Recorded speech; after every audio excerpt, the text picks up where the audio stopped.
gagampanan ng tungkulin niya. Pinaalala ko sa kanya yung ah, 2 beses siyang na-aksidente. Tay ang ulo niya. Dahil sa meron siyang nagawa na hindi tama. Hindi ko nasasabihin, pero namatay yung kanyang naging kinakasama.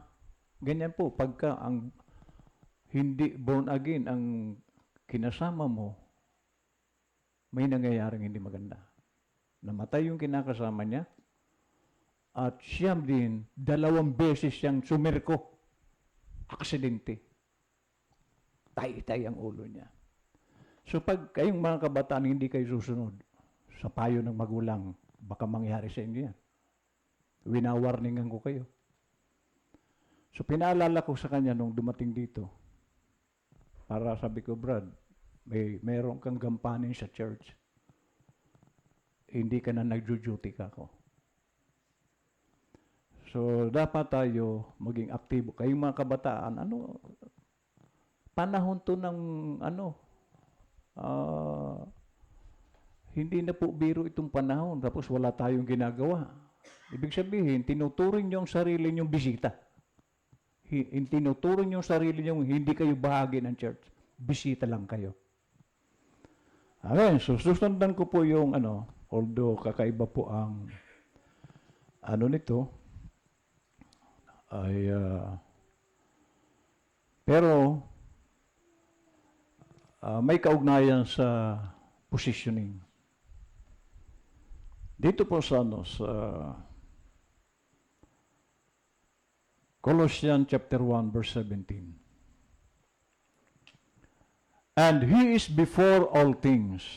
So bago pa ang lahat, nauna na siya. So ibig sabihin, no beginning. Yan po ang Diyos. Wala siyang pasimula. So siya na ang una. At si Jesus Christ po ito. And He is before all things. And by Him, all things consist. So walang bagay na hindi nalikha kung hindi dahil sa Kanya. So si Jesus Christ, ang Creator. Okay. Bukod doon sa 18, sabi niya, and He is the head of the body. Ayan na. Si Jesus Christ ang ulo. Saan ka dito sa body? Kasi tayo yung body. Saan ka doon? Sasabihin mo na naman, puwit. Ay, ang dami namang puwit. Puro tayo puwit sa body. So, ano ka ba sa body? Kailangan mag-function ka, sabi nga ni Brother Di kanina. Kung ano ka sa katawan ng Panginoon, mag-function ka. Gawin mo kung ano yung dapat mong gampanin. Sabi na. And He is the head of the body, the church. Sino yung body? Church. Believer. Who is the beginning, the firstborn from the dead, that in all things He might have the preeminence. So, ang head, siya yung may karapatan na mamuno sa believer. Sa atin. Kaya nga sa aming mga pastor ng Third Coming, wala ditong leader maliban sa Holy Ghost. Kanya, hindi na, wala. Kaya nga nakapagtataka, bakit may mga leader pa, pareho namang mga pastor. So, ang leader namin, Holy Ghost. Pero dito, bakit may mga leader na tao? Pare-pareho namang pastor. Oh. For it pleased the Father that in Him should all fullness dwell. So, ang sabi nga, ang lahat ng nasa Ama, ibinuhos kay Kristo. At yung mga nasa kay Kristo, ibinuhos din sa iglesia. Amen. At ang Diyos, ang Panginoon, ang lahat sa lahat. Amen. Ang Laodicean Church Age, 336-4. Sabi niya. Chapter 9 po ito ng Laodicean Church Age. Of him it was said, Lo, a body hast thou, Father, close parenthesis, prepared for me. So nag-prepare ang Panginoon ng body. Unang body, yung body ng Panginoon mismo sa loob ng tiyan. At meron ang Panginoon naman, nung naging tao na, meron din siyang body. Tayo yun. Amen? So, ang Ama may body, si Jesus Christ. Si Jesus Christ may body, believer. Kaya nga, mga kapatid, hindi pwedeng hindi ka mag-function kung bahagi ka ng body. Ha? God, not Mary. Andiyan ba? Ayan. God, not Mary, provided that body.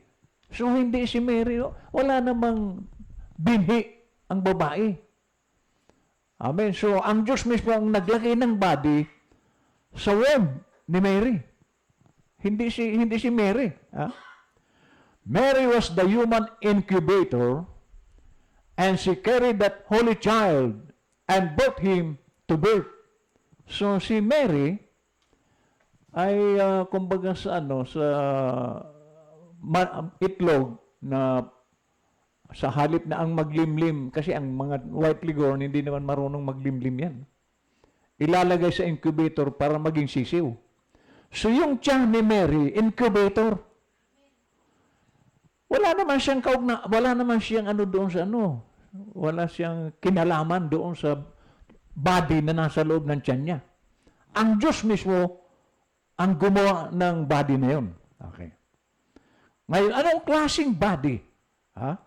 Yung nandoon sa loob ng tiyan ni Mary. Na, kasi po ito, bago ko ituloy ito,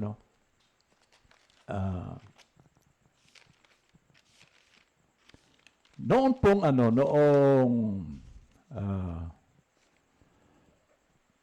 si Adam and Eve pa lang ang tao,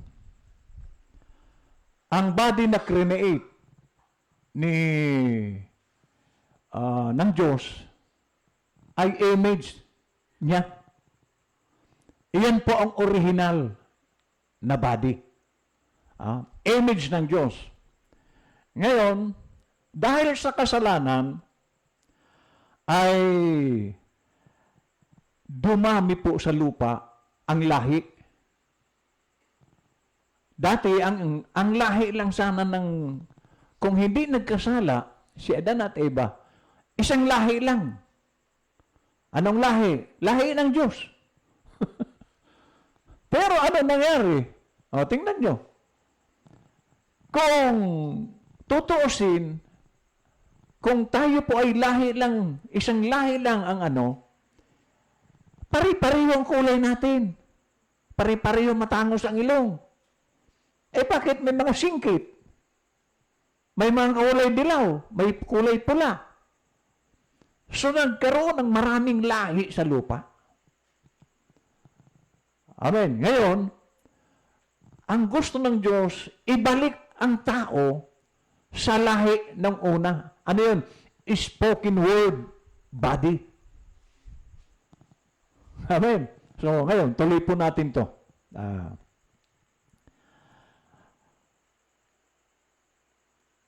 Mary was the human incubator and she carried that holy child and brought him to birth. So, incubator siya, inilagay, kumbaga yung itlog, inilagay sa incubator para mapisa. So, incubator yung tiyan ni Mary. At ngayon, siya ang nagbuntis at nanganak. Pero anong klaseng body yung nandoon sa tiyan ni Mary? Sabi po rito, it was a God-man. Nandiyan ba? Saan yun?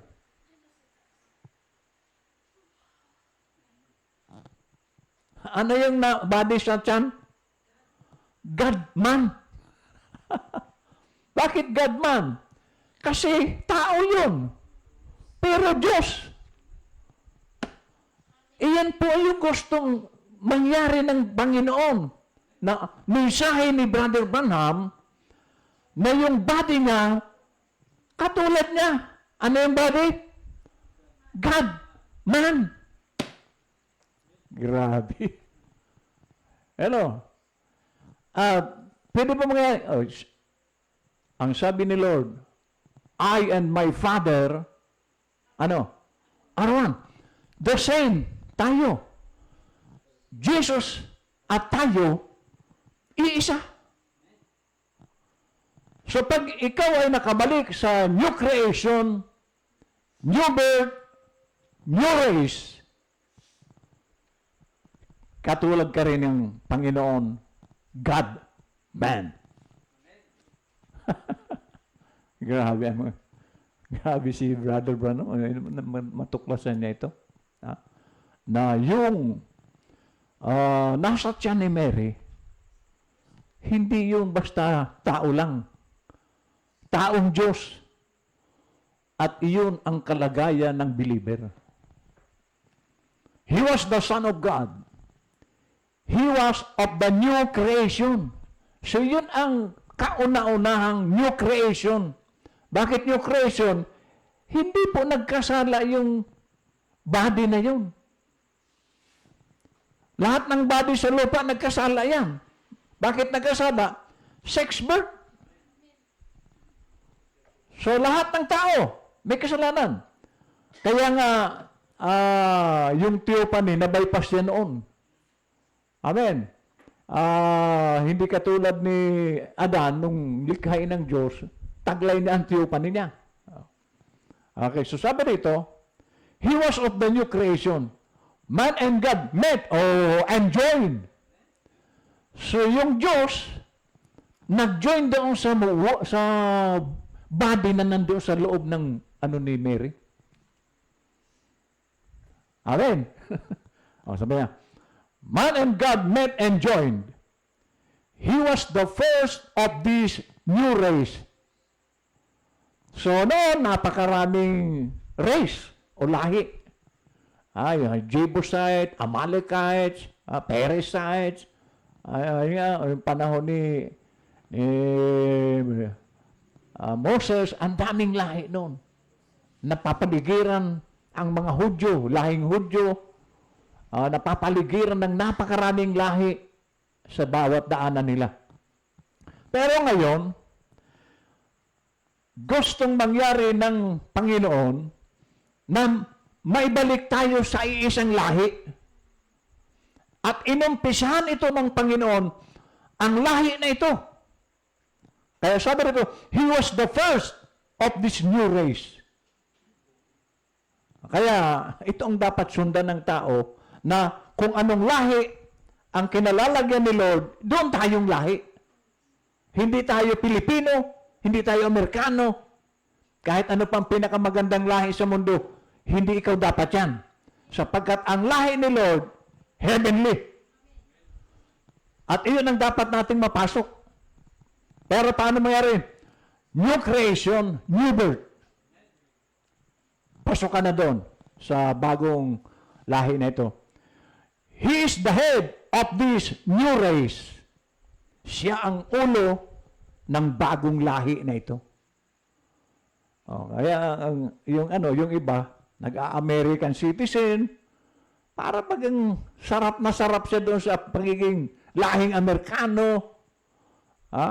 Yung iba naman, gusto niya yung lahing France, lahing Kastila, parang yung bang lahing Pilipino, parang maliit na klaseng lahi. Tama naman. Bakit? Merong malaking magandang lahi. Kumbaga sa manok, Texas. Imported na Texas. Pero hanggat ang lahi sa lupa, wala pong kabuluhan yan. So, merong lahi na itinatag si Lord. Nasabi niya, He was the first of this new race. He is the head of this new race. So, siya ang ulo. Ngayon, kumbaga sa natural, pag ikaw ay pupuntang Amerika at doon ka naman nanatili, mag-a-apply ka ng American citizenship. At siyempre doon sa Amerika, may presidente roon. Susunod ka sa lahat ng panuntunan ng Amerika bilang lahi ka na rin ng Amerika. Hindi pwedeng hindi ka sumunod. At dito sa pagiging head ni Lord sa new race na ito, siyang head, sumunod tayo. So, kung hindi ka sumusunod, ibig sabihin, ayaw mong magpasakop. Kaya yung mga ayaw sumunod sa nais ng Diyos, ayaw nilang magpasakop. So, ano ang gagawin sa iyo sa Amerika kung hindi ka sumusunod sa kanilang tuntunin? Ano mangyari? Palalayasin ka ron. O kaya ikulong ka. Dahil hindi ka naman sumusunod sa kanilang alituntunin. Ganun po kay Lord. Kung ikaw ay bahagi ng kanyang race na ito, siyang head. Di ba sabi rito? He is the head of this new race. Kung siyang head, at pumasok ka sa new race na ito, sumunod ka. O ngayon, kung hindi ka naman sumusunod, o hindi ka dito bahagi, palalayasin ka sa Amerika, hindi ka naman sumusunod sa alituntunin ng kanilang bansa. Laodicean Church Age. Uli. This is the true revelation of God. This was His purpose. Anong purpose yun? This purpose took form through election. Ano raw? Dito, di ba sinabi ni Lord sa John 15 verse 16? You have not chosen me, but I have chosen you. Hindi kayo ang pumili sa akin. Ako ang pumili. So, ang body sa new race na ito is by election. Hindi tayo basta-basta nag-apply. Kumbaga pwede rin. Maraming aplikante. Sa natural, kumbaga sa pasok ang trabaho, maraming aplikante sa posisyon. Ito po ang posisyon natin.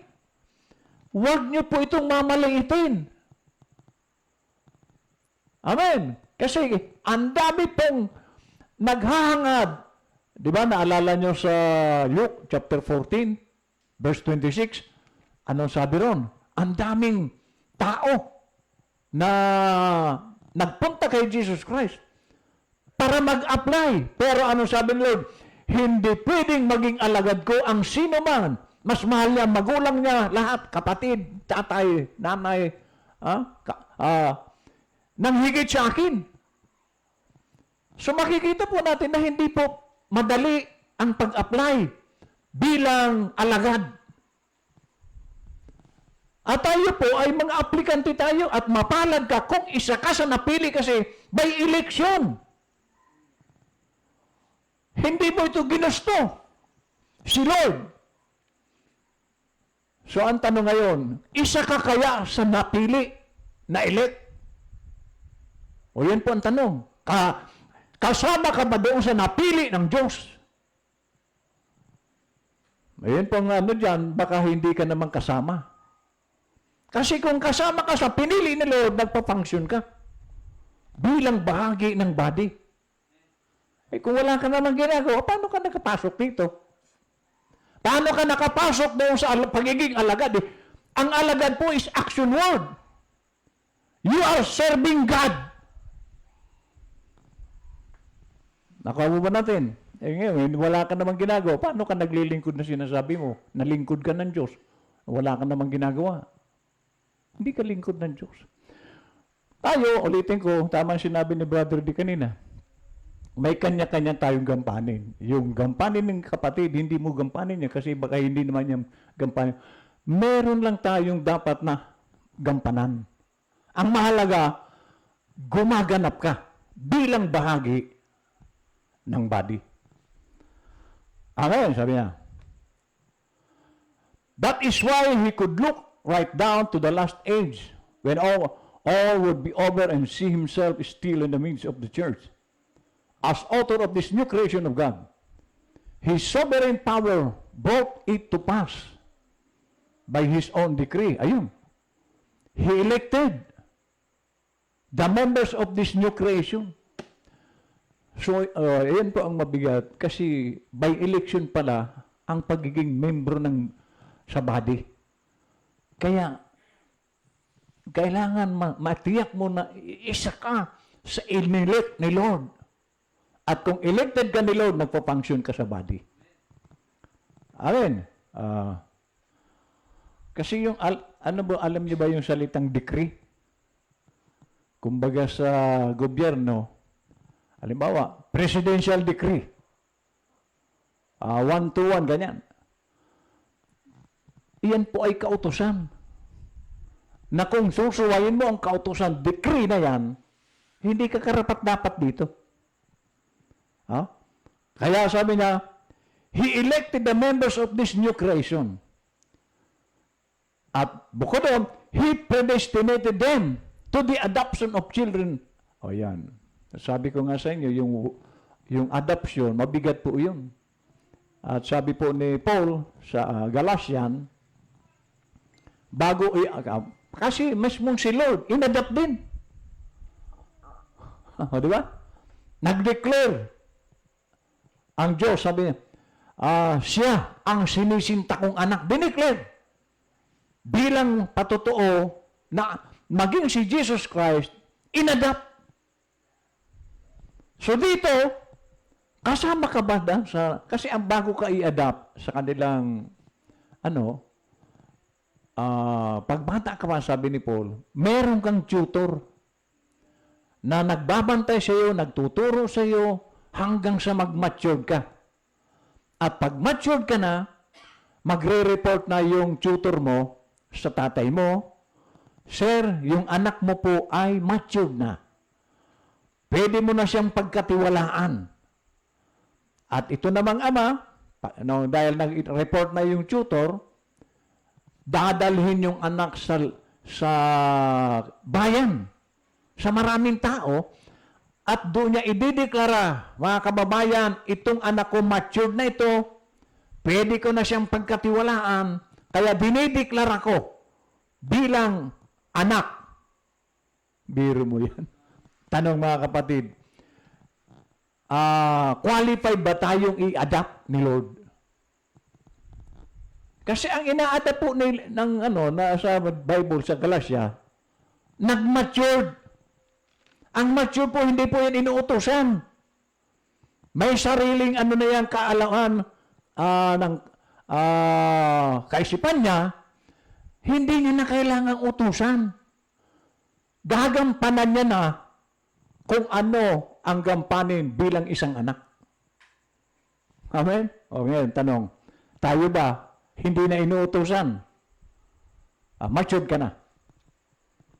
Pero ang tanong naman, hindi ka nga inutusan. Nagagawa mo ba yung gampanin mo? O yun po ang problema. Wala ka namang ginagawa. Sabi niya. He predestinated them to the adoption of children according to the good pleasure of His will. Oh, kapag inadapt ka na pala, kapag pala yung anak doon sa Galatia, inadapt na.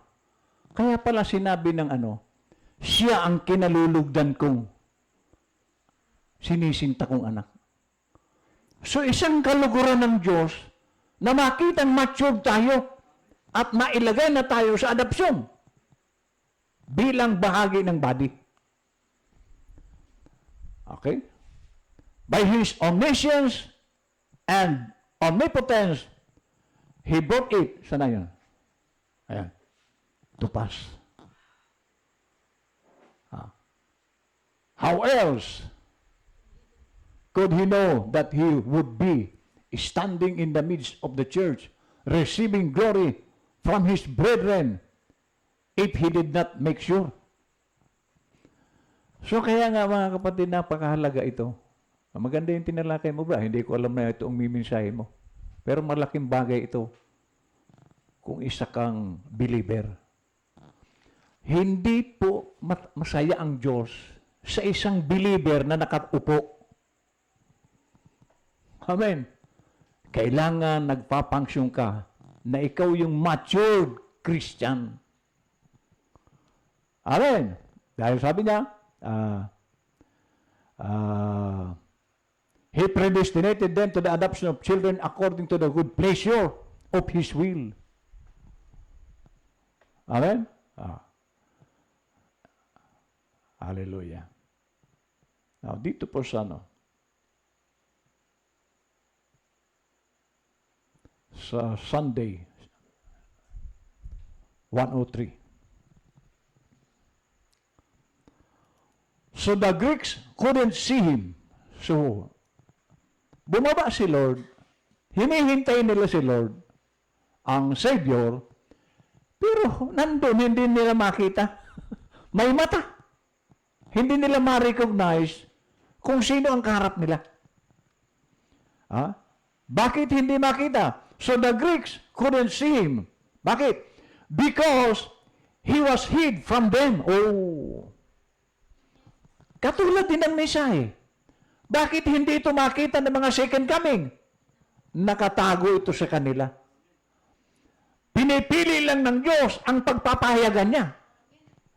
So sabi niya, he was hid from them. Saan nakatago si Lord? In a human being. So ang expectation siguro ng ng mga Grigo, ang hinihintay nila talagang Diyos. O kaya hari na nagkatawang tao rin siguro. Pero hari, handong kaharap nila yung hinihintay nila. Okay, sabi niya, in a human being, notice His word to them. Ano ang sinabi ni Lord sa kanila? Except the corn of wheat falls in the ground. Maliban na niya na ang butil. Okay, wheat ang binanggit dito. Sabihin na natin mais. Maliban ang butil ng mais ay bumagsak sa lupa. Paano yun maintindihan ng mga ng mga Grigo? Okay, so hindi nila naisip na yung wheat na ito galing sa taas, bumaba. Na kung hindi daw ito bababa, amen, anong dahilan? Bakit siya bumaba? Sabi niya. Tuloy natin. 104. God veiled in the form of a man, hid himself from their view. Hindi ma-recognize. Hindi makita ng mga tao. They could only see a man.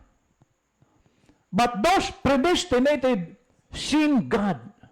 Sina Pedro, sila lang ang nakakaalam na itong bagamat tao ito, pero alam nila, Diyos ang kaharap nila. Kasi nakikita nila yung mga himala na wala pong taong makagagawa ng mga ginawa. Kaya nga maging si Nicodemo ay naniwala siya kung sino yung wala niya makakagawa ng ginagawa mo maliban kung galing ka sa Diyos. So nakita rin ni Nicodemo. Okay. They could only see a man, but those predestinated seen God. One saw a man, the other one saw God. Ngayon, kung may pumuntang second coming dito, makita kaya nila ang Diyos? Pero tayo, nakikita natin ang Diyos. Sila papuntahin mo rito. Wala silang makita ang Diyos. One saw man, the other one saw God. See? and it was God veiled in a human being, making both of them right. But your faith in that, what you don't see, you believe it. Ayun. So, yan ang po ang faith na naniniwala ka, hindi mo nakikita. Si Lord hindi nakikita sa atin, pero naniniwala ka nandyan si Lord sa bawat mananampalataya. Ha? God veiled in a human being. He was in that flesh. And that flesh was His veil. So, veil lang pala yung flesh. Ng Diyos, kumbaga damit. Nagdamit siya ng pagiging tao. The veil was rent. See? That God might be, ano yun? Bakit nag-rent? That God might be made manifest. Amen. The mighty God unveiled before us. B-3 and -22. 130. Then, it was God. In them days, it was God in a man. So, ang Diyos, nasa tao. Sinong man yun? His Son. Kasi po, sabi ng prophet, ang sonship, temporal. Walang eternal na sonship. Son of man, Son of God, Son of David. Wala pong eternal dyan. Ang eternal nandoon sa nasa loob ng sonship. Sabi niya, we believe that not just a prophet, not just an ordinary man, ordinary human, it was God in Christ. God in a man, the fullness of the Godhead, bodily in a man, God in a man. So, kung si Lord, tinanggap mo, kasi sabi ng propeta, hindi lahat makakatanggap. Bakit nasabi na? Kasi sabi po ni Brother Branham, in every church, there is always 3 kinds of believer. At mas lamang yung hindi. Totoo. Bakit? Isang believer lang. True believer. Dalawa yung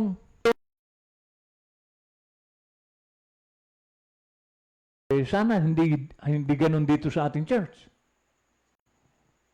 Sana all. Amen. Pero nabitayuan na po ng prophet yun. Hindi po lahat ng dumadalo totoo. Marami po dyan nang nagpapanggap lang na hindi naman totoo. Kasi kung totoo yan, kung bahagi ng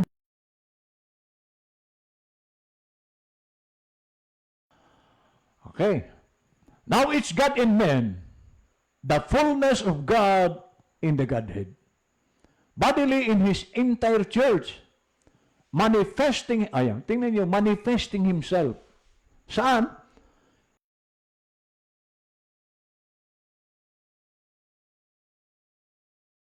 Bawat believer, ginagampanan nila ang kung nagmamali.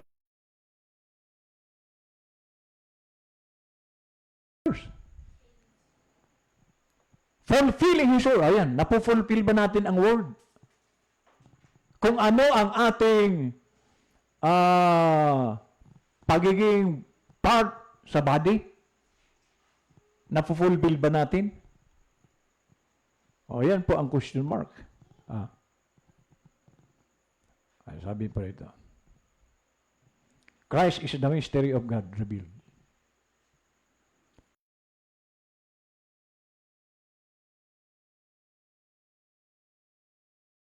Great mystery of love expressed.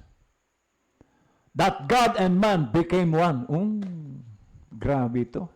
Ito ang dakilang misteryo ng pag-ibig na na-express. Ano yung misteryong pag-ibig? That God and man became one. Hello, di ba tayo natutuwa? Ikaw at ang Diyos, iisa.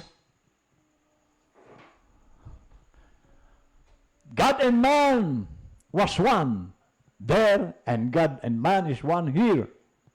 What is it? Being filled with His Spirit. Oh, yun. Puspos ba tayo ng kanyang Espiritu? Ha?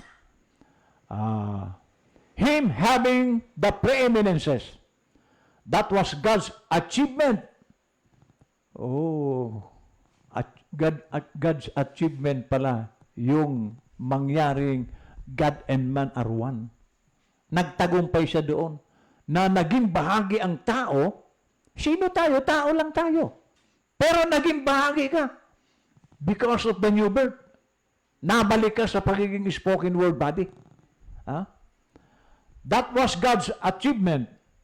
That's God's purpose to do that. That He might be in Christ. Oh. Kaya niya pala ito ginawa para tayo ay maging kay Kristo. And Christ in us, and all of us together, one. Ngayon, check nga natin ang sarili natin. Tayo na ba kayo ito? God at tayo ay one. Iisa. Palagay niyo. Nagpa-function si Lord sa iyo. Ibig sabihin, sabi noong Sunday, in the absence of the sun, tayo ang mag-iilaw sa sanlibutan. Ilaw na kaya tayo sa sanlibutan? Sa mga unbeliever. The Holy Spirit, same thing. It revealed it to Christ, reveals it here, the supernatural creative power. The Holy Spirit, same thing. It revealed it to Christ. Amen. Okay. The uniting time and sign. 40. What a unity! When God united Himself in a human body. Oh. So, united, unity, ang Diyos at ang tao. Believer ito nag-unite sa isang katawan.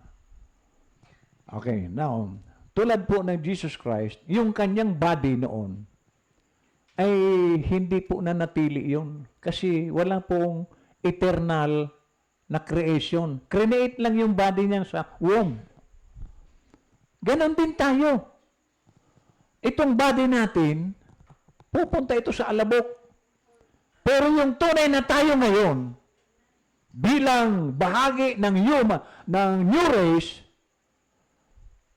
amen, sabi nga rito, when God united Himself in a human body, the principle, the greatest of all the unitings that ever was done, ano yun? Kailan? Was when God united with man. Ito daw yung pinakadakilang pag-iisa na nangyari, na ginawa niya. Noon daw ang Diyos at ang tao mag-unite. Kasi kaaway ng Diyos ang tao. Bakit? Sinner.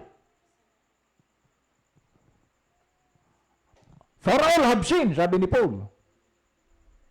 So ngayon, kaaway ng Diyos ang tao. Pero sa pagkakataong ito, na-unite. Kaya sabi niya, the greatest of all the unitings that ever was done was when God united with man. Wala na pong ibang pinaka na pag-unite. Halimbawa, mag-asawa, nag-unite yan, di ba? Okay, dati hindi sila magkakilala. Tapos nagkakilala, nagligawan, nag-unite. Wala pong kwenta yun sa uniting na ito. Ano? Yung unity. Kasi ang Antichrist nag-unite din. Pero wala pong mga kwentang unity yan. Kumpara dito sa unity, na itinatag ni Lord. Dahil sinabi niya, the greatest of all the unitings that ever was done was when God united with man and left His great strain of being God. Oh, biro mo yan. Nagsakripisyo ang Diyos. Iniwan niya ang pagiging Diyos. Nag-unite sa tao. Ay tayo siguro, hindi natin magagawa ito. May sakripisyo ang, biro mong, parang nag-imagine po ako, although hindi naman siguro totoo. Nung bumaba, ito imagination ko lang. Nung bumaba si Kristo, dahil ang salita po ay nagkatawan tao. O di ba, biro mo, parang walang Diyos sa panahon siguro na yun. Pero hindi. Pero parang, kasi nasa tao nga ang Diyos eh. Pero, hindi naman pwedeng iwanan ni Lord ang pagiging Diyos kasi magbubungguan yung universe kung nandoon lang siya sa iisang tao. At hindi na mangyayari yung God omnipresent. Nasa lahat ng dako. Ang Diyos, sabi niya.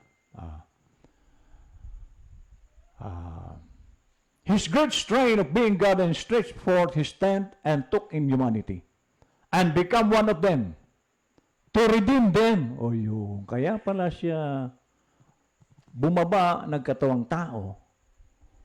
Ang layunin niya, yung mga galing doon na bumaba, na natrap ni Satan, tutubusin. Isa ako ron eh. Ikaw bro. Iyan pala ang dahilan kung bakit siya bumaba at makikipag-isa. Upang tubusin niya yung mga galing, wala pong tutubusin si Lord na hindi galing doon. Yung galing lang doon. Unity, that what? That brought peace between God and man forever. Ano sabi? Upang dalhin na niya ang kapayapaan between God and man forever. Kailan ito? Ano po sabi rito? Peace. Anong panahon ang peace? Son of David. Hindi po ito para doon sa panahon nakaraan. So, ang uniting time na ito, Son of David. That brought peace between God and man forever. How thankful we are. Last. Sardisian Church Age. Maganda ba pag nagbibigay kayo ng mensahe? Kaya gusto ko kung may nagtuturo ditong, hindi lang ako, kasi natututo ako eh. Nakakaragdag sa aking kaalaman. Sardisian Church Age. First of all, we know, most assuredly, that the purpose of God stands in election. Ayun. Naulit. It was purpose in Himself. It was God's purpose to bring forth a people like unto Himself that would be our bride. Ano po ang dahilan? To bring forth a people like unto Himself. Oh. So, kaya nga, hindi po pwedeng makalapit kay Lord yung hindi naman image. Hindi pwedeng maging new race ang tao kung hindi niya image. Kasi ang sabi niya, to bring forth a people like unto Himself that would be our bride. Ngayon, sa isang matinong tao, pag mag-aasawa po yan, pipili siya ng matino. Yung makakasundo niya. So, ganun din si Lord. Ang pipiliin niya, yung susunod sa kanya. So, alam mo na kung ano ang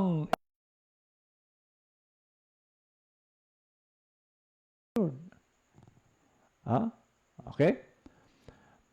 To bring forth a people like unto Himself that would be a world bride. She was chosen, kailan? she was chosen before the foundation of the world. In Him. So kaya nga, bumaba si Lord kasi inano tayong bumaba eh. Pagdating natin sa lupa, nagkaroon tayo ng amnesia. Kaya hindi natin alam kung taga saan tayo. Pero hinanap tayo ni Lord. Natagpuan ako, brother. Ano? Natagpuan din ba kayo? Kasi iyon ang purpose niya. Ha? To bring forth a people like unto himself that would be a word bride. She was chosen before the foundation of the world in Him. She was foreknown and beloved before she was ever brought forth during the ages upon the earth. Ano ba sabi? She was chosen before the foundation of the world. Okay? In Him. She was foreknown. Ibig sabihin kasi tayo po ag-agi. Sabi ko nga sa inyo. Sa seventh dimension, mag-isa lang ang Diyos.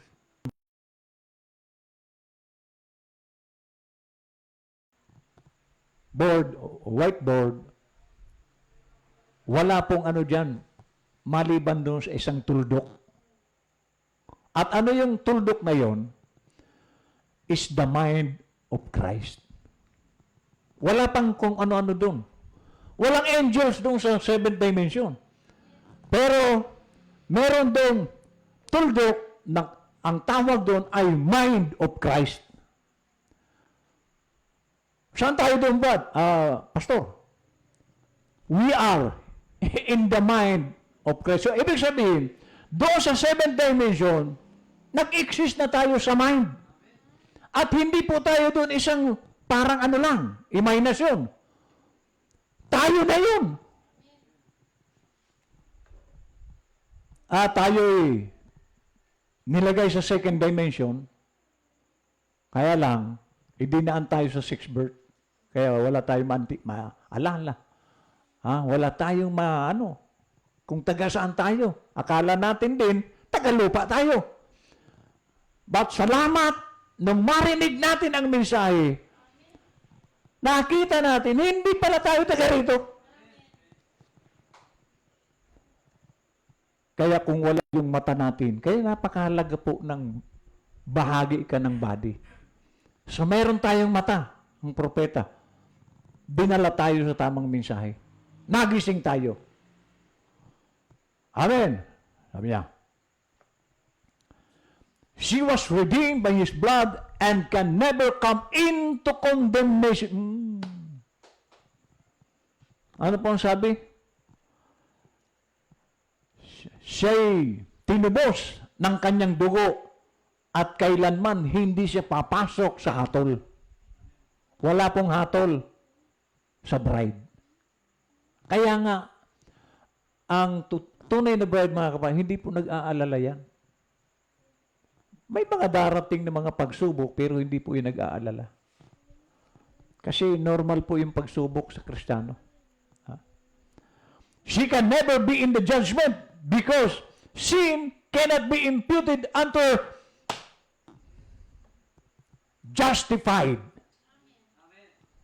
Idinaan tayo sa justification.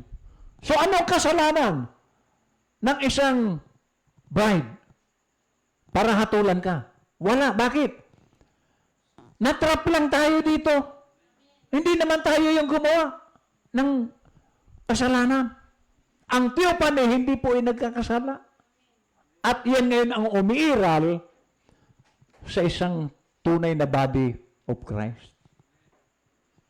Anong kasalanan? Wala na akong kasalanan eh. Ginastified ako ni Lord. At kung ikaw ay tunay na binhi ng Diyos, you are also justified. Kaya sabi niya, she can never be in the judgment because sin cannot be imputed unto her. Pinawalang sala ka na eh. Kung ikaw ito. So, wala ka nang aalalahanin. Ngayon, sabi naman ng prophet, bilang tao, mayroon tayong sticky nature na paminsan-minsan, pero Ang katulad natin ay tupa. Na ang tupa, hindi niya nature ang maglublob sa putik.